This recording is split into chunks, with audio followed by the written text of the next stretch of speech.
Hello friends, so once again most welcome आप सभी लोगों का आपके अपने पसंदीदा and official platform study with Dhirendra sir पर। मैं धीरेन्द्र प्रताप सिंह आप सभी लोगों का स्वागत, अभिनंदन, आभार प्रकट करता हूं आपके इस बेहतरीन एंड अमेजिंग सेशन में।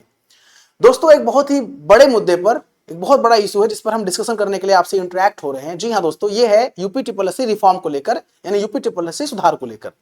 दोस्तों, एक्चुअल में है क्या कि हम टीचर्स हैं, आप एस्पिरेंट हो, स्टूडेंट हो, तो हम लोग समझते हैं बहुत बेहतर तरीके से क्या बदलाव होना चाहिए जो सबके हित में हो। मतलब मैं नहीं बोल रहा हूं कि ये किसी एक बंदे या किसी एक बच्चे को देखकर आप डिसीजन लो। यूपी ट्रिपल एससी की बात कर रहे हैं हम, तो समय समय पर यूपी ट्रिपल एससी को एक विंडो ऐसा ओपन करना चाहिए और स्टूडेंट से, टीचर से जो पढ़ा रहे होते हैं उनसे कुछ सजेशन लेना चाहिए कि आखिर में क्या बदलाव करने की आवश्यकता है। जेन्युइनली बात मैं कर रहा हूं, जेन्युइन तरीके से। दोस्तों, वेटिंग लिस्ट एक ऐसा बहुत बड़ा मुद्दा है, अगर ये वास्तव में यूपी ट्रिपल एससी इसे जो है अप्लाई कर दे तो बहुत बड़ा इंपैक्ट हो जाएगा, बहुत बड़े बड़े लेवल पर बच्चों का सिलेक्शन हो जाएगा। वो बच्चे जो पॉइंट से या 1 नंबर 2 नंबर से जिनका सिलेक्शन रुकता है।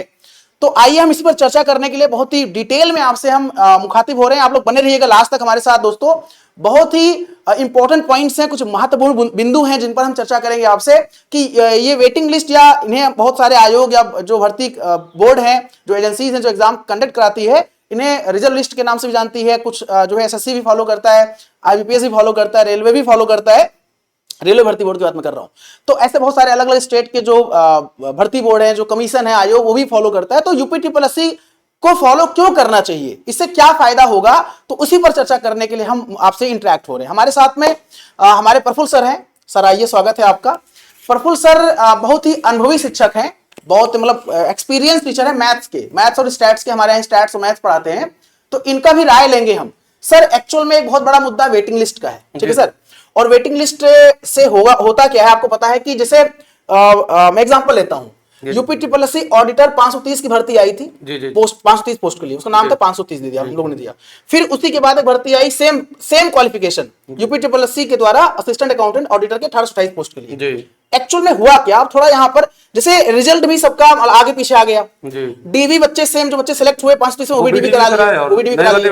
अब क्वेश्चन ये है सर, आप बताइए, अगर देखा जाए तो मैं एग्जांपल कोट कर रहा हूं कि हाल ही की वैकेंसी इसलिए कोट कर रहा हूं, इससे बहुत सारी वैकेंसी हो चुका है। जूनियर असिस्टेंट 1262 में जो सीट खाली चली गई, जूनियर असिस्टेंट में तो अब की बार तो ऐसे बहुत सारे, तो मैं कोट क्यों कर रहा हूं, पिछली बार वाले में भी है, अब की बार वाले में भी है, वो उसमें भी डीबी कराया, इसमें भी डीबी कराया। आप सर ये बताइए, जो बच्चे सेलेक्ट हुए हैं 530 में, जो एस्पिरेंट सेलेक्ट हुए हैं, 1828 में भी वो डीबी करा चुके हैं, तो जाहिर सी बात है रिजल्ट उनका भी आ जाएगा। तो अब अगर रिजल्ट आ जाएगा तो भाई वो ज्वाइन तो करेंगे नहीं, ज्वाइन तो नहीं करेंगे, वो तो ऑलरेडी ज्वाइन कर चुके हैं, ज्वाइन करने वाले, ज्वाइन लेटर मिल गया उनका।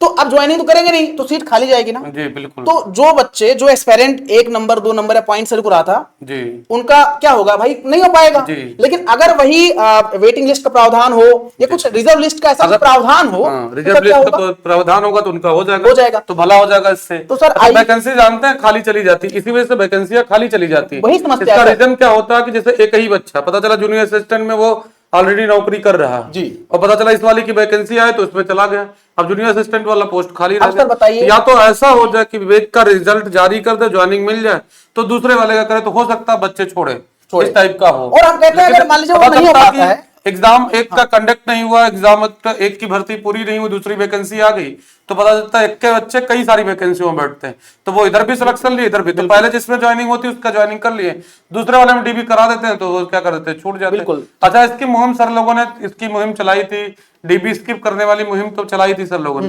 लेकिन बहुत सारे बच्चे होते हैं ना कि जैसे क्या होता है, कुछ लोगों के पास ईगो होता है कि दिखाने के लिए हमने 5 नौकरी ली, 4 नौकरी ली, 3 नौकरी ली, तो इस चक्कर में वो दूसरे बच्चों का भी क्या करते हैं, सीटें खा जाते हैं। ये सबसे बड़ी मतलब। तो सर अब यहाँ पर हम चर्चा करेंगे, जैसे देखिए सर, यहाँ पर कुछ हम इंपॉर्टेंट पॉइंट्स पर चर्चा कर लेते हैं, कुछ महत्वपूर्ण बिंदु जो रखा है मैंने। आप देखिए सर, जब यहाँ पर लिखा है क्यों जरूरी है वेटिंग लिस्ट या रिजर्व लिस्ट, हजारों नहीं लाखों, यहाँ तो लिखा लाखों युवाओं का भविष्य दांव पर है। जब कई बड़ी भर्तियों में वेटिंग लिस्ट और रिजर्व लिस्ट के प्रावधान है, तो यूपी ट्रिपल एससी और यूपी पुलिस में क्यों नहीं, ठीक है। देखिए सर, किन किन भर्तियों में वेटिंग लिस्ट रिजर्व लिस्ट का प्रावधान है। आईबीपीएस, जिसे जो बैंक की भर्ती कराता है ना, institute of banking personal selection, जो बैंक पीओ और जो है क्लर्क एसओ की कराता है। देखो लिखा हुआ है कि रिजर्व लिस्ट प्रोविजनल अलॉटमेंट की व्यवस्था होती है, खाली पद या नॉन ज्वाइनिंग की स्थिति में उम्मीदवारों को मौका मिलता है ना। देखिए यहाँ पर है आरआरबी वाला, वही ग्रामीण बैंक वाला जो है, सेम वही बात है। बैंकिंग भर्ती आईपीएस के माध्यम से। एसएससी की बात करें हम, यहाँ भी वही, एसएससी में थोड़ा अलग से पॉइंट उनका नाम दिया है, डायरेक्ट वेटिंग लिस्ट नाम नहीं दिया है, उन्होंने रिवाइज नाम दे दिया। देखा होगा आप लोगों ने, एक बहुत बड़े यूट्यूबर है, उनका सिलेक्शन लास्ट ईयर की वैकेंसी थी और अभी हुआ। तो क्यों हुआ सोचिए, 311 नंबर का था, ऐसा कुछ बता रहे थे, 311 के आसपास, और 12 कट ऑफ गया था, उनको हो नहीं पाया था। शायद इस बार उनका रिवाइज में हो गया, तो वो चीज है। तो आप सोचिए कितना बड़ा भला हुआ है ना, हुआ कि नहीं हुआ। रेलवे सर एक साल बाद, सर सुना है मैंने, रेलवे की साल एक डेढ़ साल बाद हो जाते, 4 लिस्टें जारी करते। तो हम कहते हैं कि आप कुछ राज्य लोक सेवा आयोग, अलग अलग स्टेट की कमीशन है, तो सर वो चीज है। अब जैसे यहाँ पर देखा जाए, कहा गया कि भाई कुल पद, मान लीजिए एग्जाम्पल दिया, कुल पद 1000 है, चयनित अभ्यर्थी 1000 है, इनमें से अन्य विभाग में ज्वाइन 150 लोग कर लेते, 150 खाली चली गई।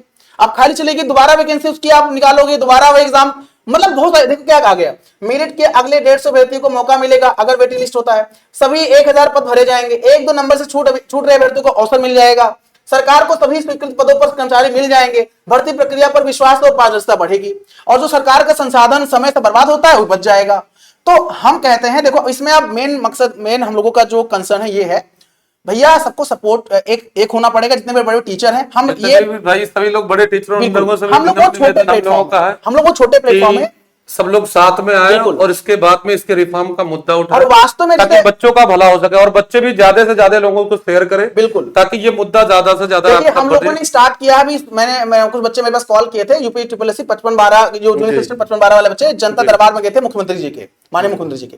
तो अब ऐसे काम नहीं चलेगा, सबको एक होना पड़ेगा, क्योंकि सबकी लड़ाई है। लड़ाई का मतलब देखो यहाँ पर बहुत जेन्युइन तरीके से, बहुत बेहतर अगर हम बातों को रखना है, तो यार वास्तव में बहुत जेन्युइन मुद्दा है ये। और अगर वेटिंग लिस्ट लागू होता है, ठीक, उसका अपना वो कुछ रख दे प्रावधान, कितने महीने के अंदर, 6 महीने के अंदर हम करवा लेंगे, कुछ आपका ड्यूरेशन रख दे, हाँ कुछ वो अपना कर दे। लेकिन ये वास्तव में इसकी जरूरत है भाई, जिनका सिलेक्शन पॉइंट, आप खुद सोचिए, आप जूनियर असिस्टेंट 1262 में उससे पहले बच्चे ज्वाइन कर चुके हैं, वो भी सेम बच्चे डीवी कराए, सीट खाली की नहीं गई, आप खुद सोचिए। और सेम होने वाला है 1828 असिस्टेंट अकाउंटेंट में, सीट खाली चली जाएगी, लेकिन जिनका नंबर थोड़ा बहुत कम होगा, भाई पॉइंट से रुक रहा होगा, 1 नंबर से रुक रहा होगा, वो इसलिए नहीं हो पाएगा क्योंकि जो बच्चा ऑलरेडी सिलेक्टेड था कहीं, वो यहाँ ज्वाइन नहीं कर रहा है। सेम 55-12 का डीवी चल रहा है।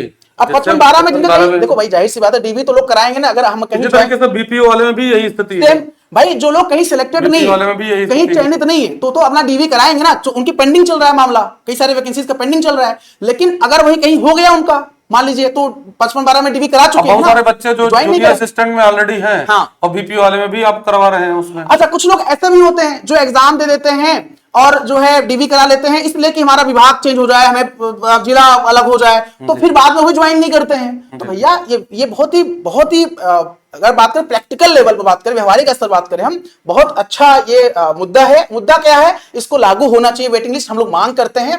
इसके लिए जिस स्तर पर हम लोगों को जाना पड़ेगा, आयोग या जितने भी सचिव की बात हम कर रहे हैं, माननीय सचिव जी या मुख्यमंत्री जी के जनता दरबार की बात करें हम, जिस लेवल पे, तो उस पर लेकिन सबको एक होना पड़ेगा। जितने बड़े प्लेटफॉर्म है, हम सबसे रिक्वेस्ट कर रहे हैं, ये मेरा वीडियो तो जरूर पहुंचाइए, जो बहुत बड़े प्लेटफॉर्म है, हम लोग छोटे प्लेटफॉर्म है, बहुत बड़े बड़े प्लेटफॉर्म है, बड़े बड़े टीचर जिनको बच्चे सुनते हैं, प्लीज वो लोग सामने आए, मैं रिक्वेस्ट कर रहा हूं, वो लोग जरूर सामने आए। अब नाम तो सबका नहीं ले सकता मैं, क्योंकि बहुत बड़े प्लेटफॉर्म से यूपी एग्जाम को टारगेट करते हैं। वो सभी लोग बच्चों के हित के लिए, अगर आप वास्तव में आप बच्चों के हित को चाहते हो, आप, क्योंकि हम लोग बार बार हम कह रहे हैं, हम छोटे प्लेटफॉर्म, क्योंकि हमको कम लोग जानते हैं जी, ठीक है, हमको कम लोग जानते हैं, लेकिन फिर भी हमें साथ जो है आपके साथ खड़ा हूं। और इस मुहिम में मैं, चूंकि बहुत ही मुझे लगा यार इस मुहिम में आगे आना चाहिए और इस मुहिम पे काम करना चाहिए, ठीक है। तो प्रफुल्ल सर, ठीक है, हम लोग एंड करते हैं, लेकिन आपसे क्या उम्मीद करेंगे हम, इसको शेयर करिए, ज्यादा से ज्यादा वीडियो को शेयर करिए, ताकि ज्यादा से ज्यादा लोगों के पास पहुंच जाए। और सभी सर से रिक्वेस्ट करते हैं भाई, जितने भी बड़े प्लेटफॉर्म के सर लोगों को सबसे रिक्वेस्ट करते हैं कि आप लोग भी इस मुद्दे को उठाइए, ताकि बच्चों का भला हो सके। थैंक यू सो मच, बहुत बहुत धन्यवाद आपका, बहुत बहुत धन्यवाद आपका।